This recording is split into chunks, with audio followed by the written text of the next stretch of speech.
capítulo 8 de Neemias. O tema desta série de mensagens é restaure os seus sonhos e reconstrua a sua vida. Vamos falar juntos? Restaure os seus sonhos e reconstrua a sua vida. É o que nós estamos fazendo paulatinamente. Neste ano, neste grande ato, nesta grande dificuldade, alguns sonhos, alguns projetos foram abortados, foram adiados, não foram executados.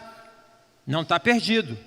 Restaure os seus sonhos e reconstrua a sua vida. Inclusive, que nós cantamos aqui, nós temos que pensar cada vez mais no que nós cantamos, porque Ele vive, eu posso crer no amanhã. O irmão cantou isso, amém? Eu cantei isso. Se eu posso crer no amanhã, e eu creio, amém, irmãos? Amém, você em casa? Se nós cremos no amanhã, então o amanhã vem com a perspectiva de que será melhor do que hoje. O amanhã com Jesus sempre há de ser melhor. Então tome cuidado com as projeções catastróficas, com as projeções que vai de mal a pior. Porque com o Senhor Jesus, nós vamos de melhor a melhor. Amém, irmãos? É desta maneira, é desta perspectiva. Bom, não lerei todo o capítulo 8, vou ler apenas alguns versículos. E para poder fundamentar esta nossa palavra hoje, que eu falo o seguinte: resgate os seus sonhos e reconstrua a sua vida, mas nunca se esqueça de Deus.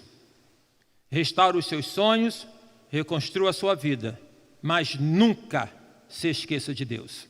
Diz assim: quando chegou o 7º mês, e os filhos de Israel já estavam morando nas suas cidades, todo o povo se reuniu como um só homem na praça, diante do portão das águas.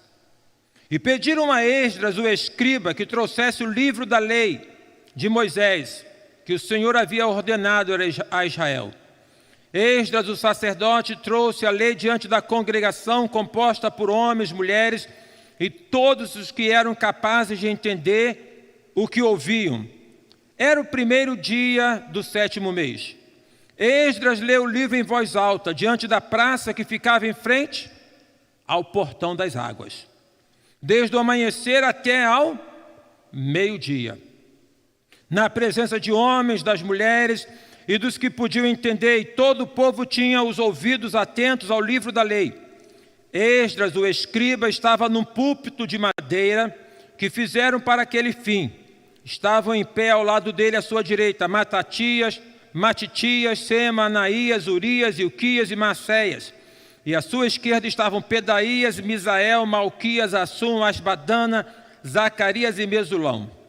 Esdras abriu o livro à vista de todo o povo, porque se encontrava no lugar mais elevado do que o povo. Quando abriu o livro, todo o povo se pôs em pé. Esdras louvou ao Senhor, o grande Deus, e todo o povo, levantando as mãos, respondeu: amém, amém. Inclinaram-se e adoraram o Senhor com o rosto em terra. E Jesua, Bani, Serabia, Jamim, Acube, Sebatai, Odias, Maceias, Quelita, Azarias, Josadabe e Anã, Pelaías e os levitas ensinavam a lei ao povo, e o povo permanecia no seu lugar. E eles iam lendo o livro da lei de Deus, claramente, dando explicações, de maneira que o povo entendesse o que se lia. Neemias, que era o governador, e Esdras, o sacerdote e escriba, e os levitas, que ensinavam o povo, disseram a todos: este dia é consagrado ao Senhor nosso Deus, e por isso vocês não devem prantear nem chorar, porque todo o povo chorava, ouvindo as palavras da lei. Então lhes disse: vão para casa, comam e bebam o que tiverem de melhor, e mandem porções aos que não têm nada preparado para si, porque este dia é consagrado ao Senhor. Portanto, não fiquem tristes, porque a alegria do Senhor é a força de vocês. Vamos repetir? Não fiquem tristes, porque a alegria do Senhor é a força de vocês. A alegria no Senhor é a nossa força. Quando chegou o 7º mês, os filhos de Israel já estavam morando nas suas cidades. No capítulo 6, nós vamos aqui observar no versículo 15, a reconstrução da muralha foi terminada aos 25 dias do mês de Elul, em 52 dias. Então, se o objetivo do livro de Neemias fosse tão somente falar da reconstrução do muro, tinha acabado no final do capítulo 6. Porque o objetivo já tinha sido alcançado. Os irmãos lembram que eu destaquei que a história de Neemias é mais do que a restauração de um muro, que ela diz respeito à restauração de vidas, de famílias e de uma sociedade. É tudo que nós precisamos hoje. Vidas restauradas, gente que está aí no limiar das suas emoções, vidas que precisam ser restauradas, famílias que por conta de uma convivência esgarçada precisam ser restauradas, e uma cidade e uma sociedade que carece de restauração. O tema é: restaure os seus sonhos e reconstrua a sua vida. Sonho tem a ver com meta, tem a ver com objetivo, tem a ver com aquilo que você quer. O que você quer da vida? O que você quer da vida? O que você espera da vida? Na verdade, esperar da vida é uma atitude passiva. Quem espera da vida é aquele que fica parado esperando que as coisas aconteçam. Nós precisamos ser agentes da história, construirmos a história e não esperarmos que as coisas venham de uma maneira tão assim suave, gostosa, maravilhosa às nossas mãos. Como diz o ditado, dinheiro não cai do céu. Então há uma bênção que nós precisamos crer nela e precisamos buscar esta bênção. A reconstrução, portanto, tem a ver com esta meta, com o que você deseja, com o que você almeja.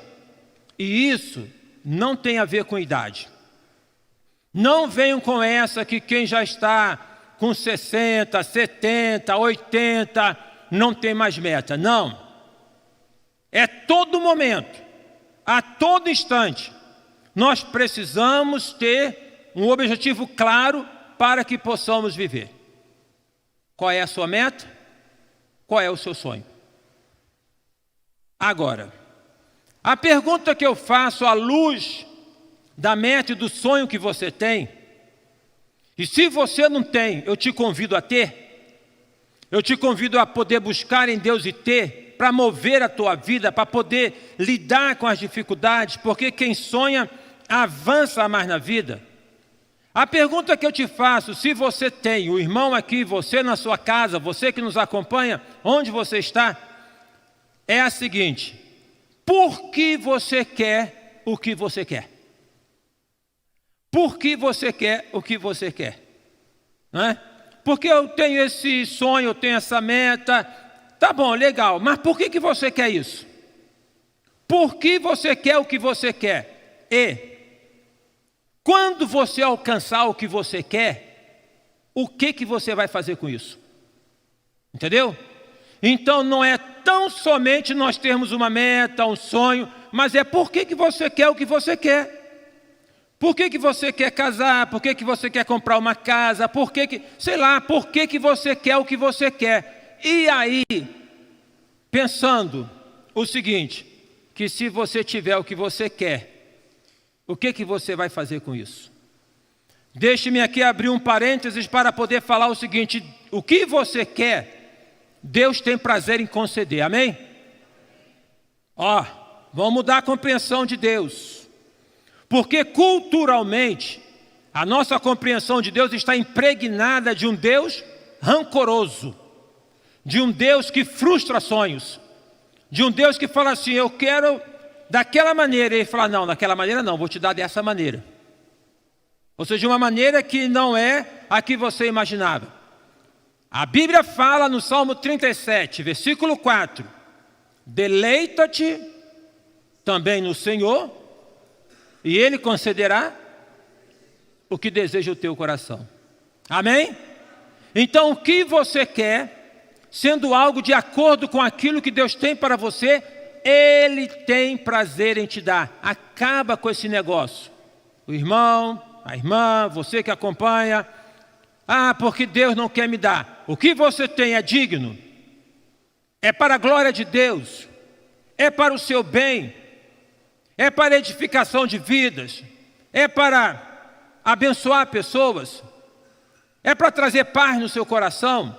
Então Deus tem prazer em lhe conceder, ok? O que você quer, por que você quer o que você quer e o que você vai fazer quando tiver o que você quer. O que acontece? Por que desta pergunta? Porque tem pessoas que têm um objetivo e elas alcançam o objetivo que elas querem, mesmo que não seja este um objetivo dado por Deus.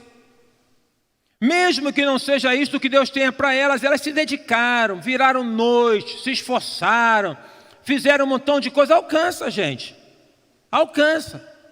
Só que alcança o objetivo, e ao alcançar este objetivo, alcançam também aquilo que é o prejuízo desse objetivo.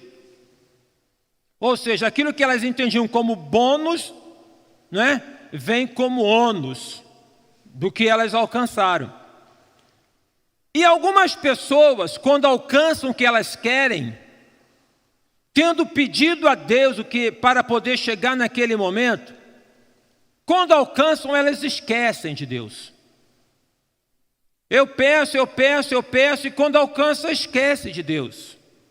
Que este texto nos mostra, à luz do que nós temos falado aqui, é o seguinte, é que o objetivo era para além de uma questão material, para além de um muro.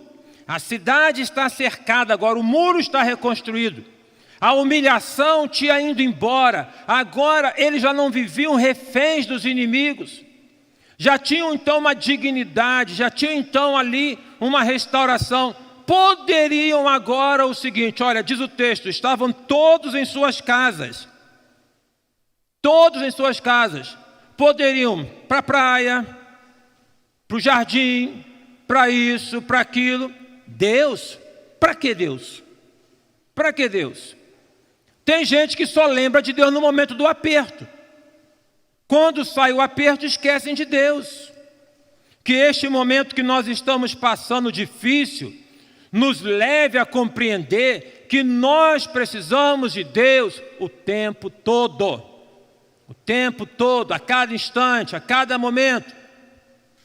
Alcançar uma meta, alcançar um objetivo, sem que este objetivo esteja atrelado a esta dependência de Deus, é poder jogar fora uma bênção que você poderia guardar e deveria guardar com todo cuidado.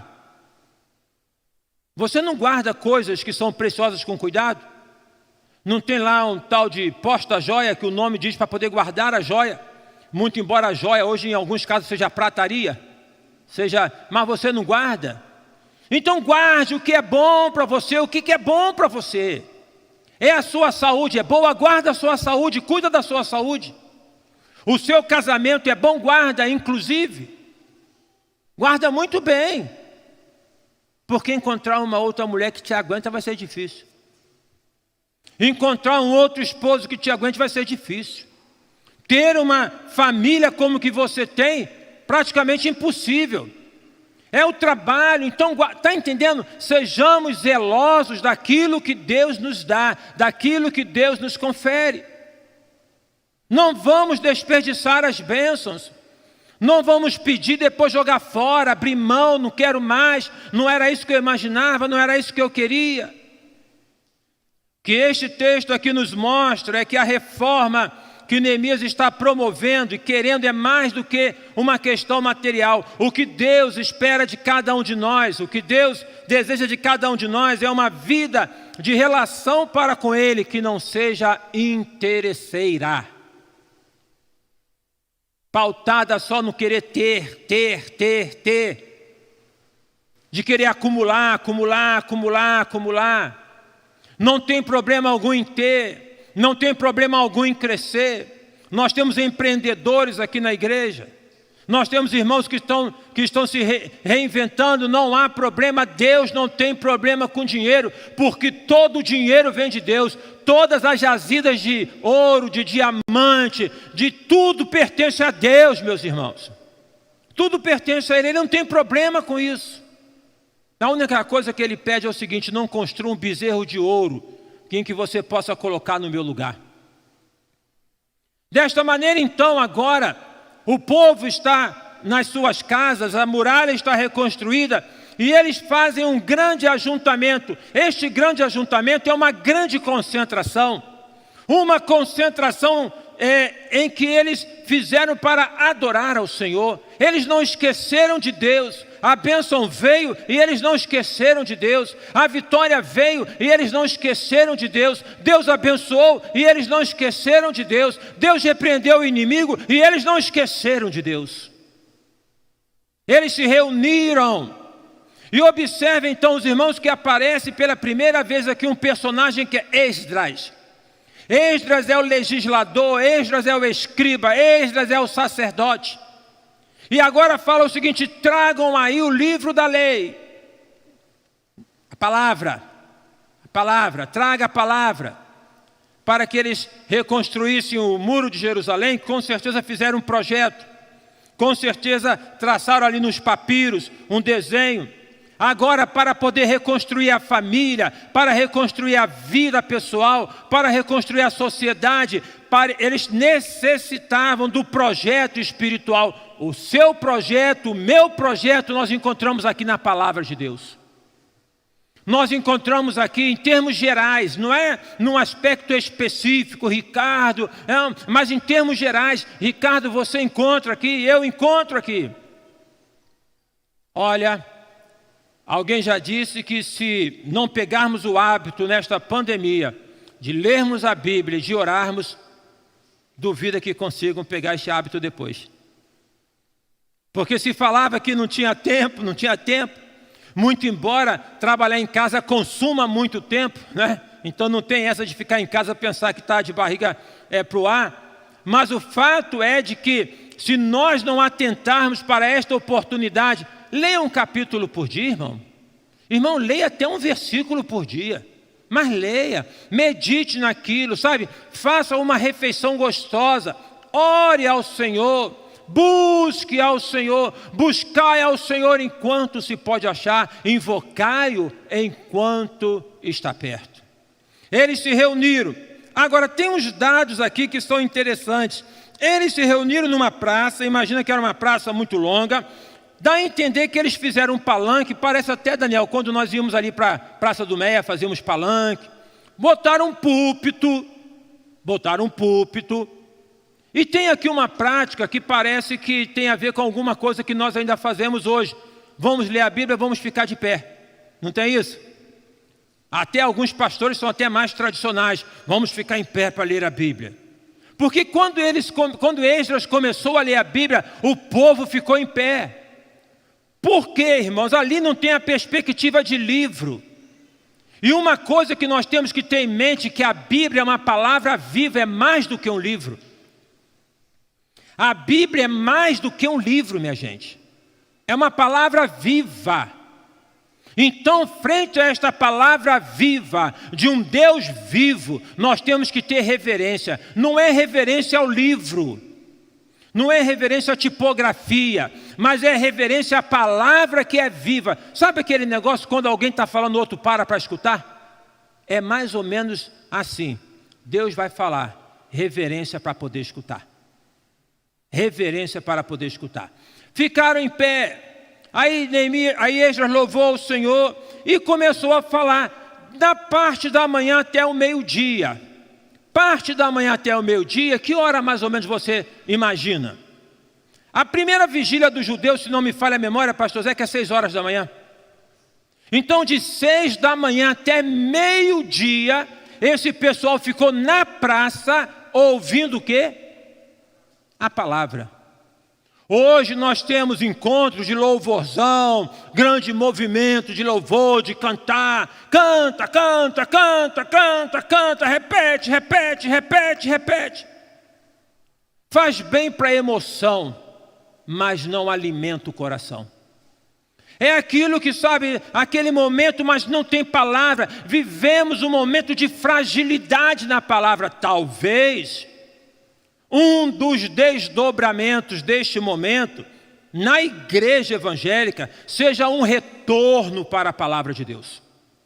Seja um retorno para poder entender melhor, para parar de ficar especulando, para poder dar uma pausa nesse negócio dessas profetadas, desses esoterismo evangélico, a Bíblia como bola de cristal, o pastor como guru, essas coisas, meus irmãos, que nós não encontramos respaldo na Bíblia. Então, é preciso que nós atentemos para a palavra de Deus. E atentar para a palavra de Deus tem a ver com não esquecer de Deus. Quem não esquece de Deus, atenta para a palavra de Deus. Quem não esquece de Deus, está atento à palavra, ao que Deus diz. Conforme nós encontramos nas cartas, às 7 igrejas da Ásia, quem tem ouvidos para ouvir, ouça.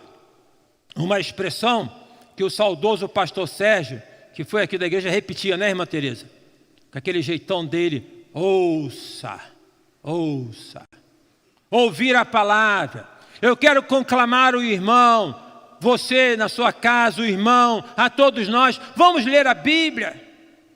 Leia outros livros, ler é muito bom. Leia uma coisa maravilhosa, leia bons livros, leia outros livros, mas leia a palavra de Deus. Medite na palavra de Deus, tá? Comece por onde você quiser começar. Não precisa começar por Gênesis, pode começar por Apocalipse e vir para trás. Pode começar no livro de Salmos, mas leia a palavra de Deus. Então eles ali ficaram. E ficaram até o final. Outra coisa, eles leram a palavra, e quando eles leram a palavra, esta palavra tocou no coração deles. Os irmãos viram aqui que eles começaram a chorar. Eles começaram a chorar. Choraram por quê?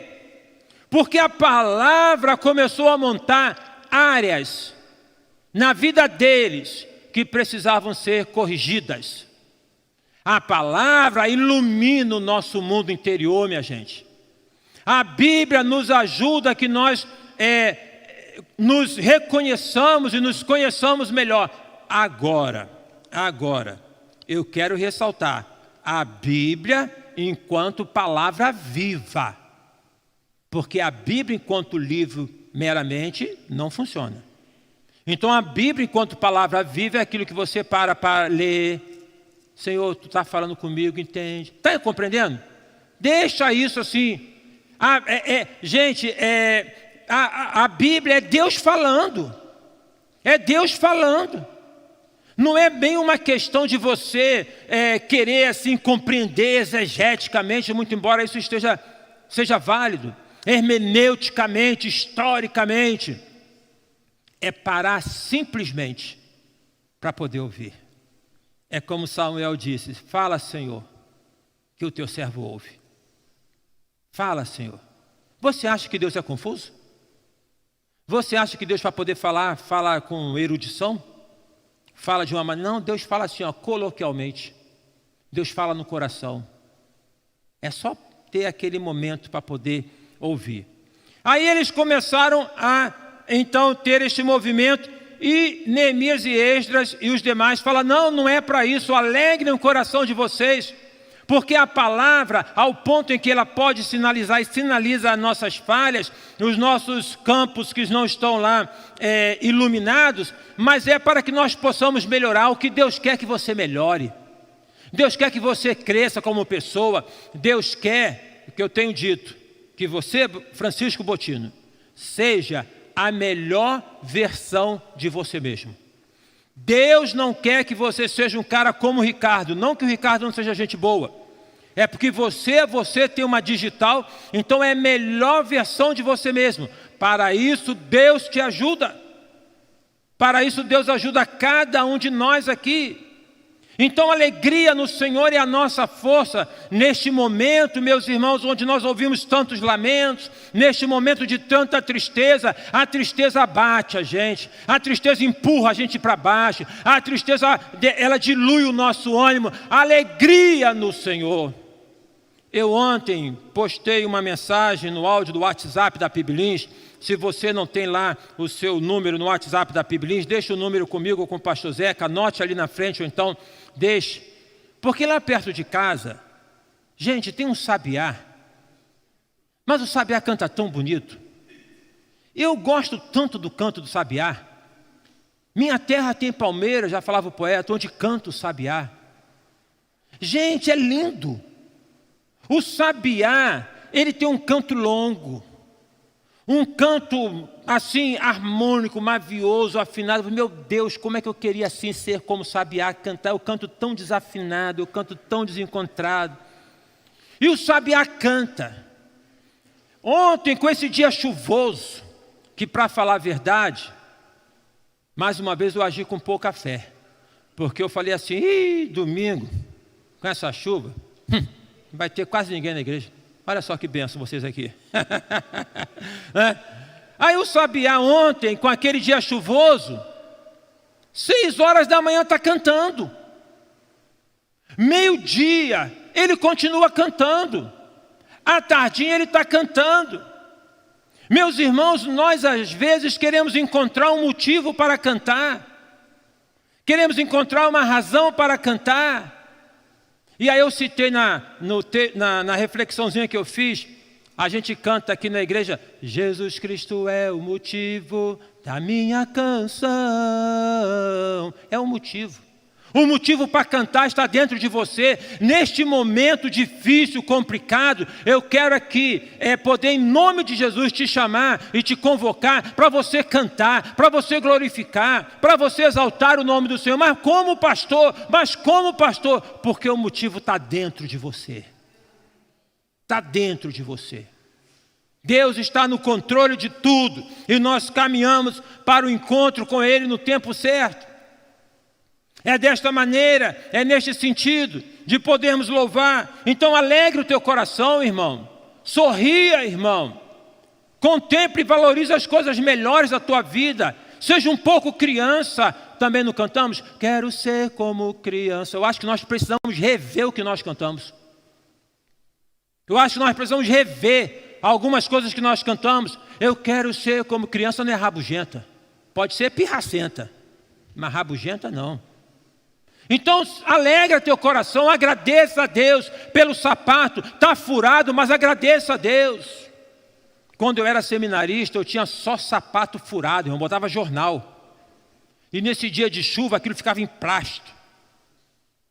Hoje Deus me deu condição, no dia agora dos pais, eu recebi um sapato novo, estou usando ele aqui, ó.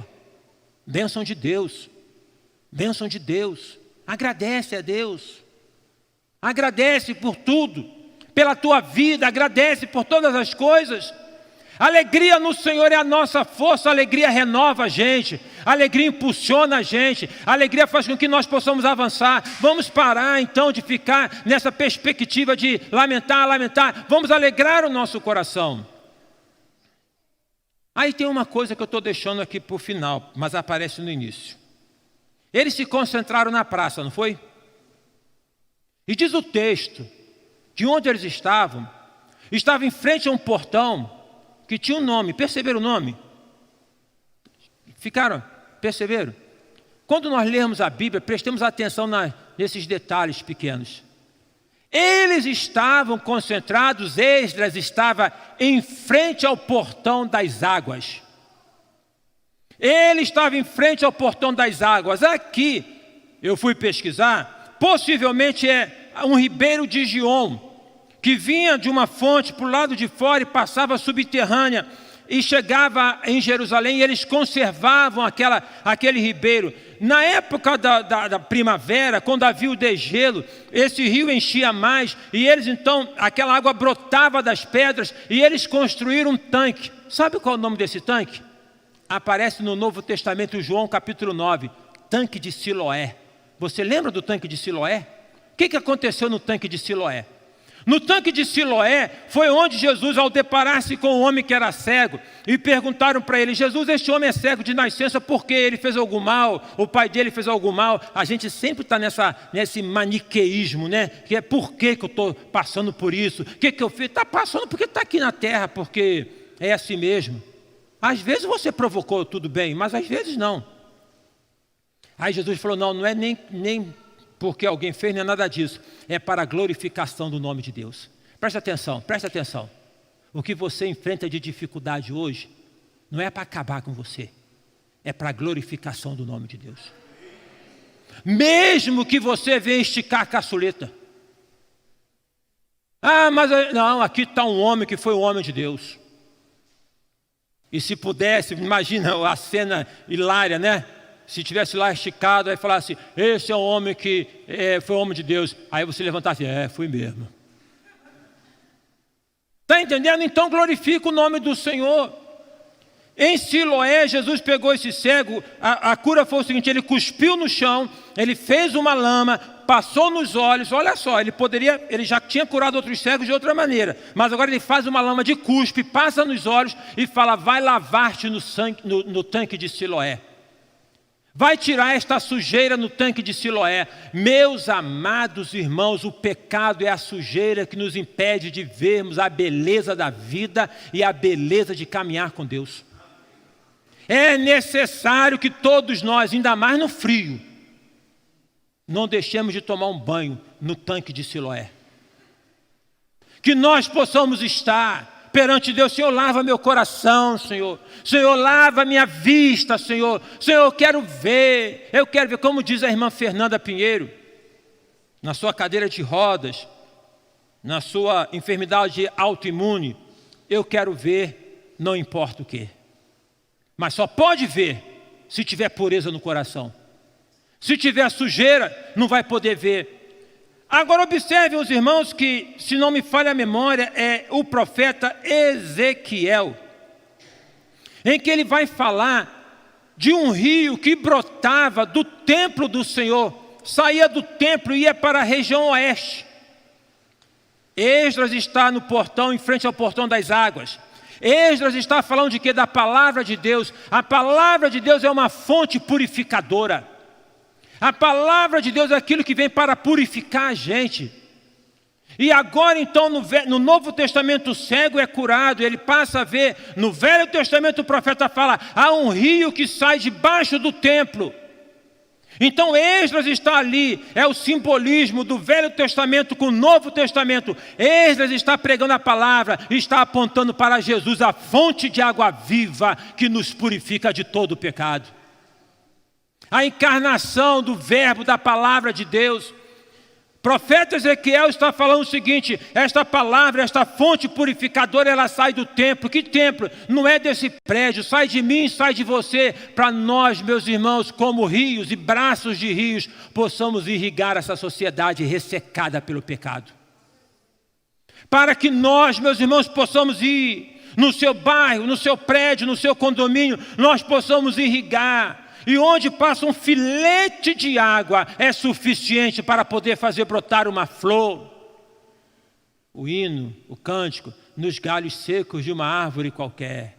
É assim, passa um filete de água e brota. Então, esta posição do povo de Israel é o seguinte: eles tinham construído, acabado a reconstrução do muro, agora se voltaram para a palavra. Na verdade, os irmãos observem que Neemias começou a construção orando ao Senhor, continuou orando ao Senhor, e vocês vão observar daqui para frente que vai terminar orando ao Senhor. Então a vida cristã é assim: princípio, meio, fim, o tempo todo. Amanhece o dia cheio de alegria e eu vou caminhando com Deus. Não desista da tua fé em nome de Jesus.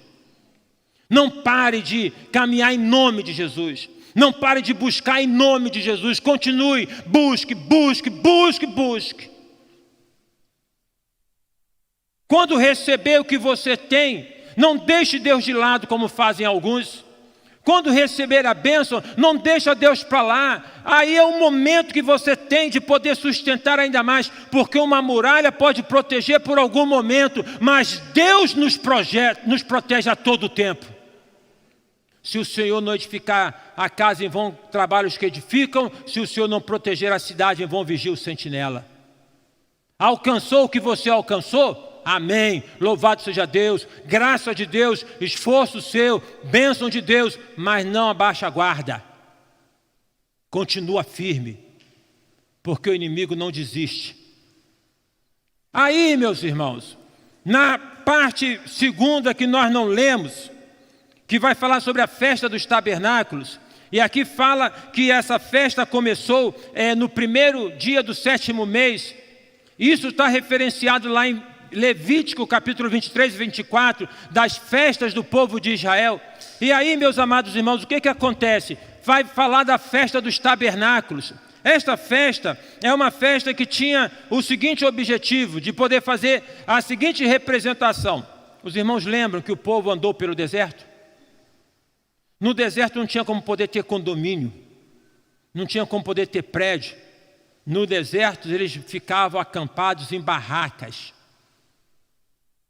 Alguém aqui já acampou de barraca? Ó, que legal, hein? Eu já tive essa experiência bem legal. Tenho vontade até de fazer de novo. Já acampei de barraca e amanheci coberto por ela. De noite o vento derrubou, né, Nilo? E a gente amanheceu coberto por ela. Porque barraca é uma coisa frágil. No deserto o povo acampava em barracas. Agora estavam lá em Jerusalém, muralha construída. Os irmãos vão observar que o texto fala: montem barracas no terraço de vocês. Eles tinham casa. Então agora é para poder recuperar uma festa, que é a festa do tabernáculo. Que festa é essa? É a festa para poder representar: um dia vocês estavam no deserto e eu protegi vocês. Agora vocês estão aqui nessa cidade, vocês estão protegidos, mas vocês ainda precisam caminhar comigo, porque eu sou a proteção plena de vocês. Amém, irmãos? É o Salmo 91. Sabe o que significa essa festa do tabernáculo?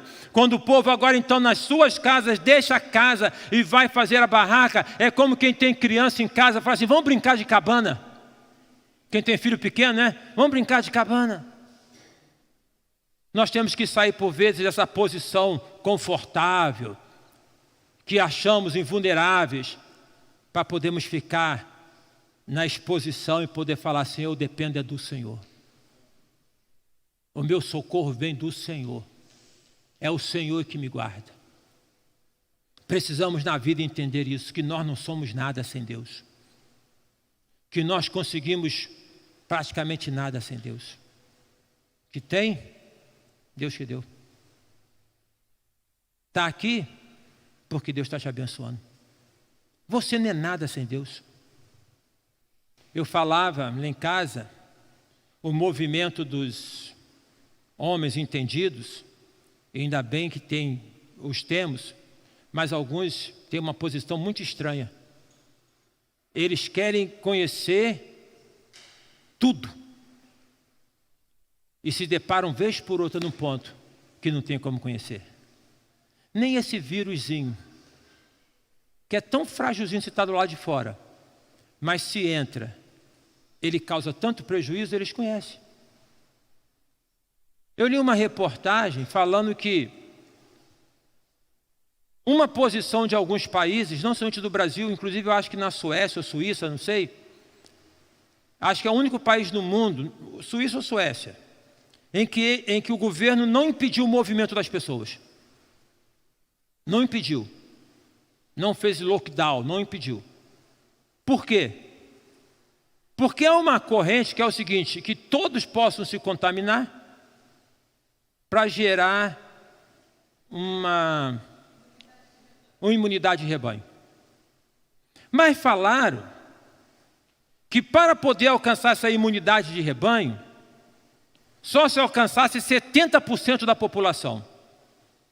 Então, se no Brasil nós somos 220 milhões de habitantes, 22 milhões multiplicado por 7, quantos infectados? Mais de 140 milhões. É isso, mais ou menos? Se já tem 2 milhões, já tem uma gritaria. E o que significaria 144 milhões? Em quantas mortes poderiam acontecer? Se tem 2 milhões, já tem tantas mortes. Aí os cientistas colocaram o seguinte: não, agora eles reviram o cálculo e estão entendendo que não é 70%, pode ser 50%. Mas eles já reviram o cálculo e falaram que não necessariamente 50%. Pode ser 30% da população, 20% até 10%. Vocês estão entendendo? Não é falar mal da ciência, mas é só poder falar que tudo que se querem ter fora de Deus, assim, dessas explicações que tem que buscar, vamos esperar por essa vacina, mas não tem como poder ver o cara, ele faz tudo assim do que ele imagina que pode, mas quando aperta o calo, eu me lembro lá quando eu fiz o mestrado da doutora, que pegava no meu pé porque eu era pastor na UFRJ.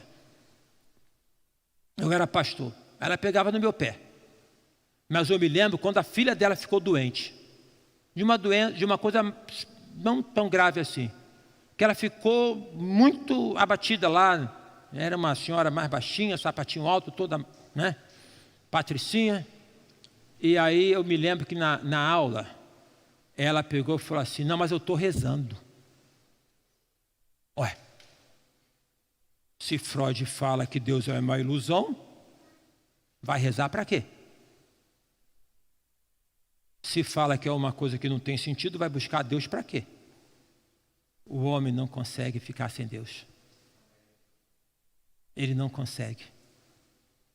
Então a festa dos tabernáculos era para poder mostrar o seguinte: vocês precisam de mim, dependem de mim, sintam a vulnerabilidade de vocês. É a perspectiva, meus irmãos, de 2 Coríntios 12, quando estou fraco, então é que sou forte. Sinta a sua vulnerabilidade, perceba o seu pecado, veja seu ponto fraco, não para você ficar se acusando, não para você ficar se martirizando, não para poder falar: eu sou um crente que não presta. Não, meus irmãos, sinta a sua vulnerabilidade, sinta a sua fragilidade, sinta a sua fraqueza, para que o poder de Deus se aperfeiçoe em você. Perceba como que você é frágil, para que você então permita Deus continuar cuidando e protegendo de você. Volte para a barraca. Vá lá para poder ver. O vento sopra, parece que vai cair. Sinta como que você é frágil, para poder depender mais de Deus. Restaure seus sonhos, reconstrua a sua vida, mas nunca se esqueça de Deus. Amém?